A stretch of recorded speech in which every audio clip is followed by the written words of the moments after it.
24/7, bukas para sa lahat. Sa loob ng isang ospital, may mga sakit na nabibigyang lunas. Sa kasamaang palad, may mga buhay ring hindi naliligtas. Kahit pa may lunas ang sakit na ketong o leprosy, marami pa rin sa atin ang kinakatakutan o pinandidirihan ng sakit na ito. At nananatiling dito sa Tala Leprosarium ang pangunahing paggamutan ng mga may ketong dito sa Pilipinas. Pero hindi lang raw sakit ng pasyente ang kailangang katakutan dito. Dahil ang institusyong ito ay tila naging sanktuaryo na rin ng mga sangkabilang buhay. Sir Elay, buksan ang mga mata. Talas ng pandinig.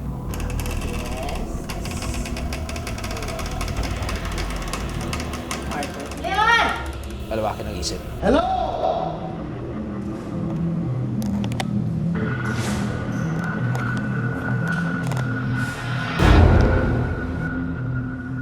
Dahil ang mundo ay nababalot ng misteryo.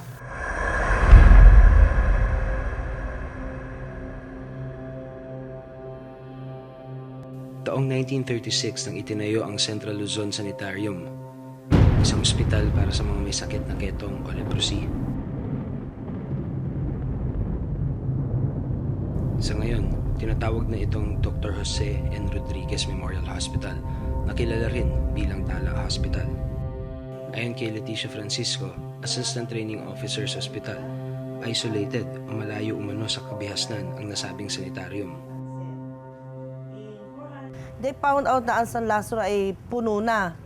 So, nag-scout sila, naghanap sila ng place. So, nakita nila itong lugar na ito na isolated before, bundok-bundok pa ito, kasi hindi pa ito develop. So, dito nilagay ang Central Luzon Sanitarium. Dahil sa layo nito, nagsilbi umanong morgue at lagakan ng mga namayapang pasyente at empleyado ang isang bahagi ng sanitarium. Sa kasalukuyan, training center na ito ng ospital.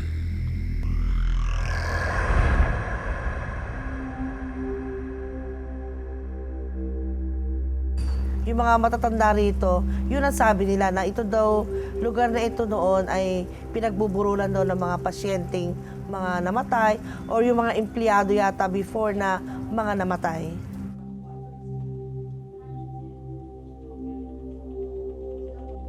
Isa si Malu Onyes sa mga empleyadong nag-oopisina sa nasabing training center ng Tala.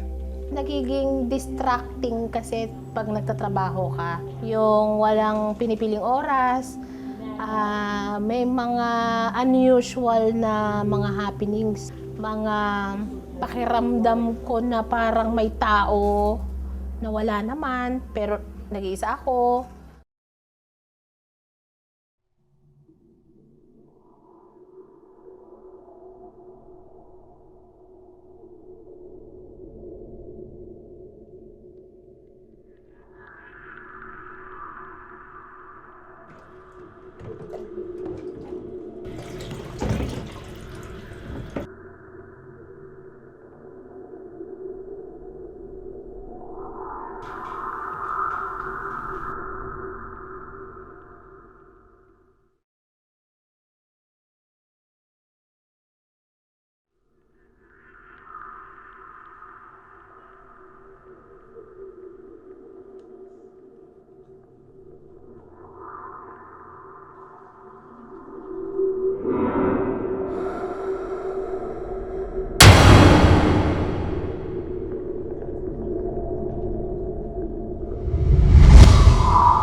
Maririnig ko yun, pupuntahan ko siya para malaman ko kung sino yung gustong mag-fill ng tubig. Wala naman pala. Waring may kasakasama umano sila sa ospital na sadyang hindi nila nakikita.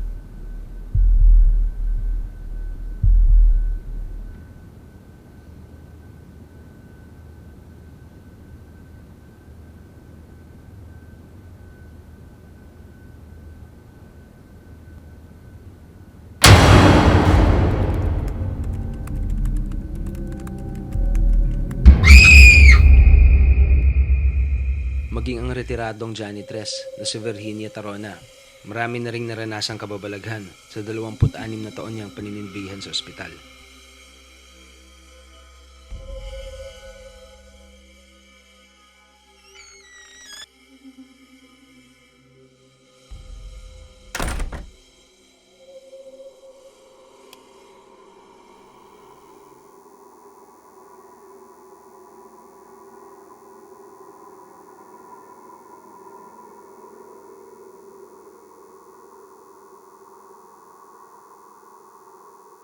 Parang may sumusunod, ganun.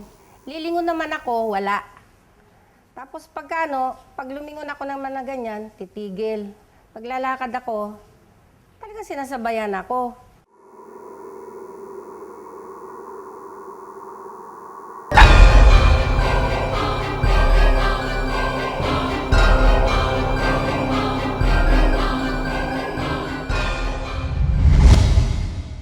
Madalas din umano niyang makita ang espiritu ng isang pamilya.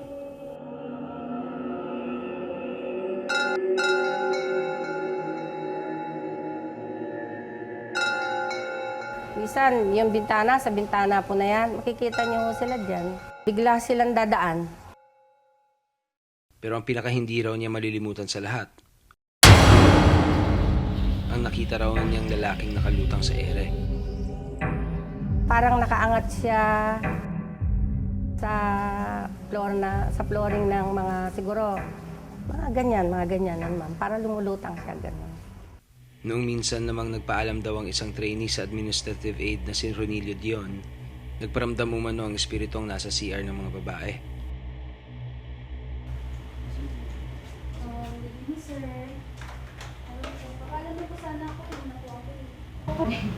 Paano po na ano? Okay po, big ko na lang po siya palabas.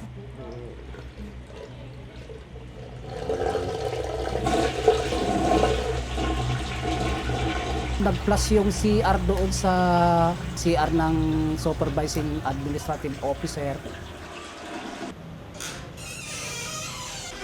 Ma'am?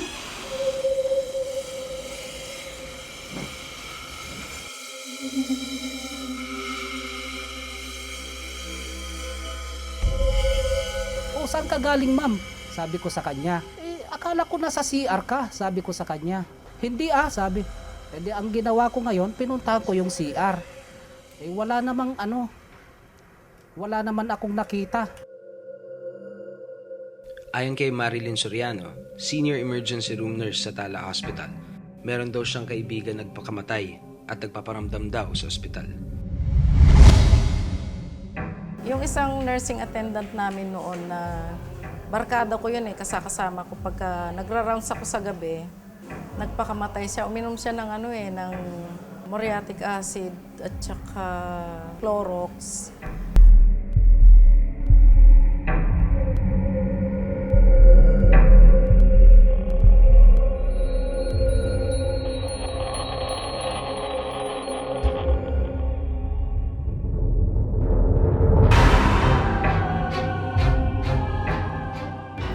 Tapos napansin ko doon sa may pintuan ng Ward 6 namin sa main ward. Andun siya nakatayo. Tapos sabi ko, wag mo akong takutin kasi baka hindi ako makapag-duty, umuwi na ako. Sabi kong ganyan sa kanya. Isang nurse din umano ang nagmumulto sa pedia ward ng ospital. Sabi nung isang nanay, ma'am, pakikabit po yung dextrose ng anak ko kasi mas sunod-sunod pa ang kanyang pagtatae. Tapos sabi namin, wala pong pupunta doon. Katunayan nga po, magbibigay pa kami ng isang reseta para may kasunod. Ay hindi ma'am, may nagpunta doon. Sabi niya, nakaputing bestidang nurse. Tinanggal niya yung swero ng anak ko. Sabi naman ng bata, ma, nakita ko yung nurse na nagpunta dito. Sabi namin, hindi namin alam yun. Walang nagpupunta dyan dahil nanananghali kami, sabi namin.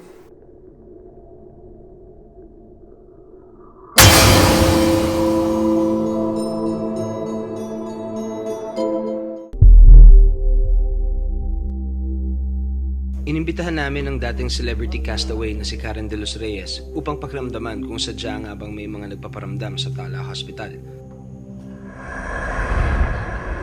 Una niyang pinasok ng training office kung saan malakas din umano ang pagpaparamdam ayon sa mga empleyado ng ospital.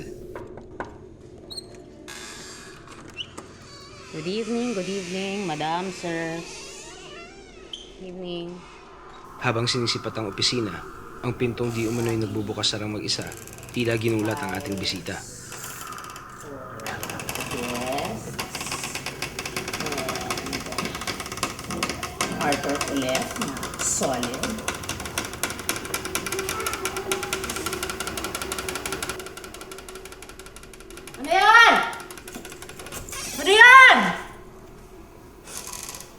Uy, ba't dire-diretso naman yung ganun mo? Uy, dali patag ko ulit.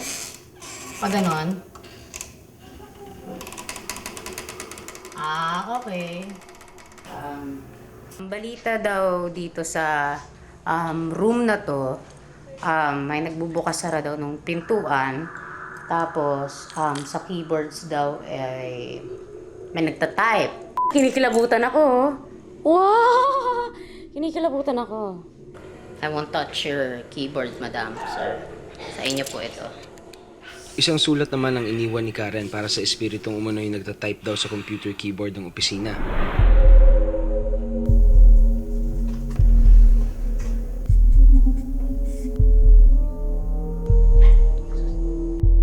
Maya-maya lang, kinatok naman ni Karen ang lumang aklatan ng ospital. Ikutin natin to. Ito daw yung old library.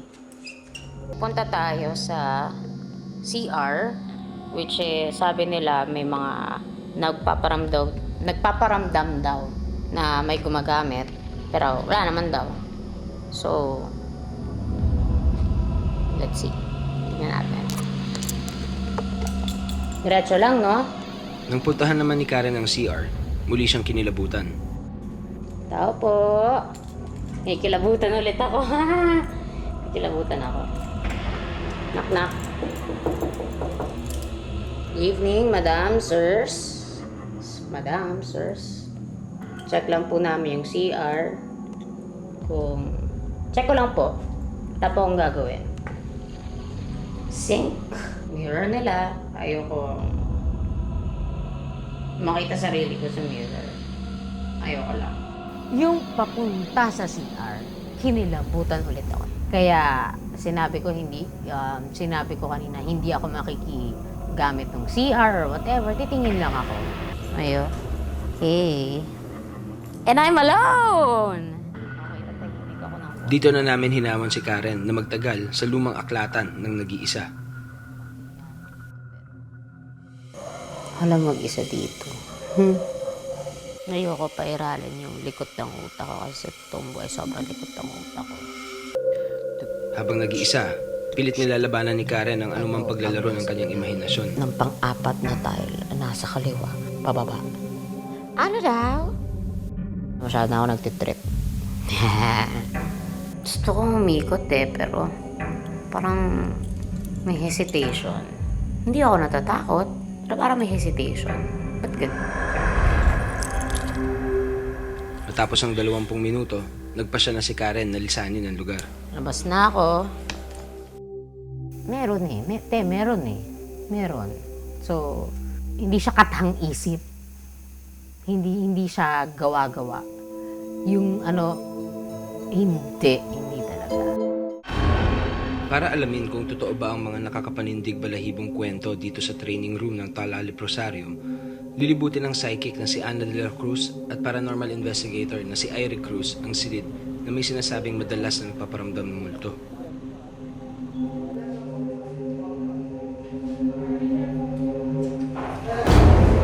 Kapag sila yung nakita ko, biglang gumanon siya.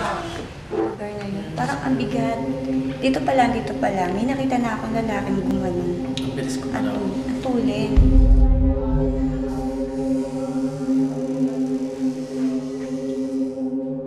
Pagpasok pa lamang sa silid, may kakaiba nang naramdaman si Ana.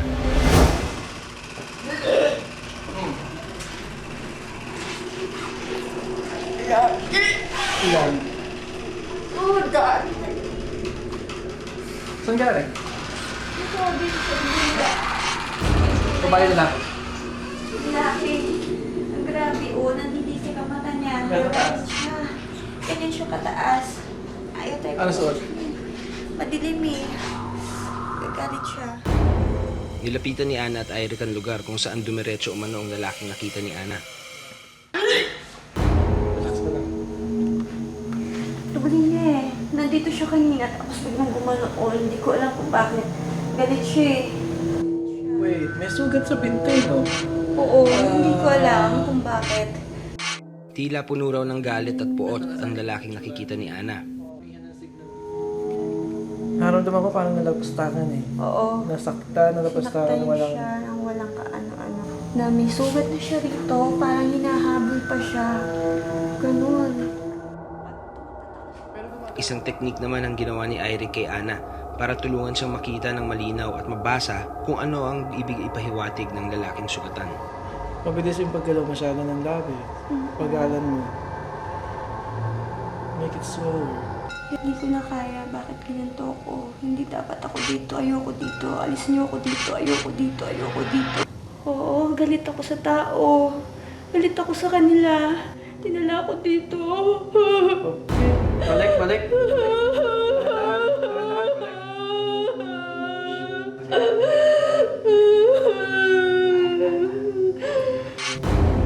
Yung sugat, saan galing? Nagbantay sa kanya. Pinahirapan siya. Dahil daw ang gulo-gulo daw niya, hindi siya kumakain. Kailangan daw niyang kumain para gumaling, pero hindi dapat kasi lalo daw siya. Iniiyak siya. Nandun siya sa kwarto niya. Nakaupo siya. Iyak siya ng iyak. Binubuksan niya yung pinto. Gusto niya lumabas. Gusto niya nang umalis dito. Okay, balik ka na.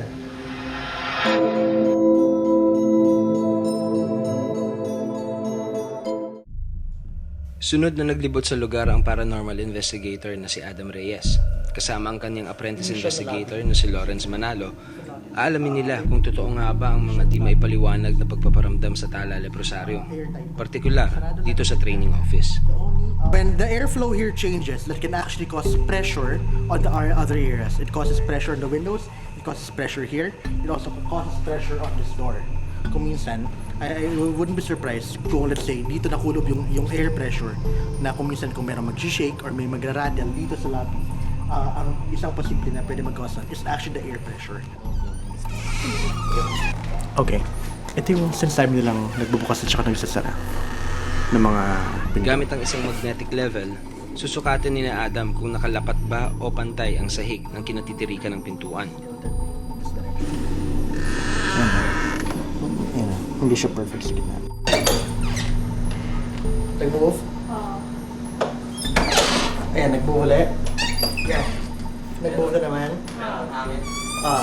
So, basically, what I'm demonstrating here is air pressure. Pinasok din ni Adam at Lawrence ang silid kung saan di umano may malakas na ramdamang presensya sina Ana at Eric.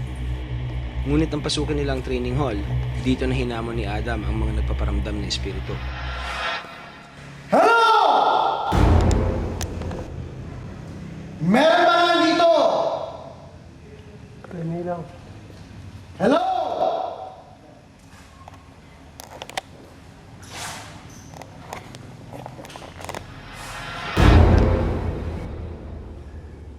Nakapagtataka kang biglang sumindi ang mga ilaw sa kinatatayuan ni Adam. Ito kaya ang resulta ng paghahamon ni Adam? Magmumulto-multo kayo. Ngayon, nandito lang kami. Hindi kami magpaparamdam. Ano kayo, camera shy? I don't think that's connected to this. Hindi yan connected. Muli naming sinubukang patiin ang switch ng ilaw. Mapapansing magkaiba ang switch ng mga ito, kaya't imposibleng sumabay ang pagbukas nito nang patayin ang kabilang switch. Oli-oli yung ilaw. Sige, isa pa. So maybe... Yo!